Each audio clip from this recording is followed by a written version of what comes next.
Good morning everyone, স্বাগতম জনাইছোঁ মোৰ প্ৰথমটো মিনি ব্লগলৈ। আজি যিহেতু শনিবাৰ, গতিকে মই ৰাতিপুৱাতে কেইটামান কাপোৰ ধুবলৈ উলিয়াই ল'লোঁ। তাৰপিছত ৰাতিপুৱাৰ দৃশ্য, আৰু আমাৰ যিহেতু ওচৰতে পথাৰো আছে, মই কেতিয়াবা ভিডিঅ' বনাবলৈ পথাৰ ফালেও যাওঁ। এতিয়া যিহেতু সময়ো হৈ আহিছে, গতিকে মই নিজৰ কৰ্মক্ষেত্ৰলৈ বুলি ওলাই যাব লাগিব। আপোনালোকে দেখিব পাইছে মোৰ ওচৰতে মোৰ স্কুটি অলপ বেয়া হৈ আছে, সেইটো কাৰণে চলোৱা নাই, ঘৰৰ ভিতৰত সোমাই থোৱা আছে। মই যেতিয়াই চুলি ফনিয়াবলৈ লওঁ তেতিয়াই মোক বহুত বেয়া লাগে, যিহেতু চুলিৰ অৱস্থা বহুত বেয়া, আমাৰ যিহেতু পানীও বেয়া। ইয়াৰ পাছতে মই মনৰ লগত অলপ দেৰি খেলিলোঁ, বিস্কুট খোৱালোঁ, আৰু মই এখন বিস্কুট খাই ল'লোঁ, যিহেতু মোৰ দেৰি হৈছে।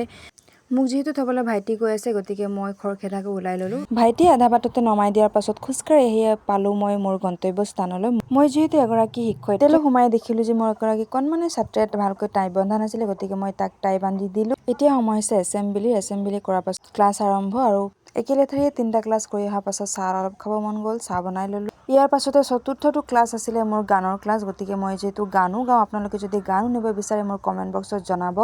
আৰু গান শিকোৱাৰ পাছত যিহেতু এতিয়া সময় হৈ গ'ল, শনিবাৰ সোনকালে ছুটি হ'ল, গতিকে সকলোলৈ আজি ভিডিঅ'টো কেনেকৈ লাগিলে কমেণ্ট বক্সত জনাব। আজিলৈ ইমানেই, বাই বাই।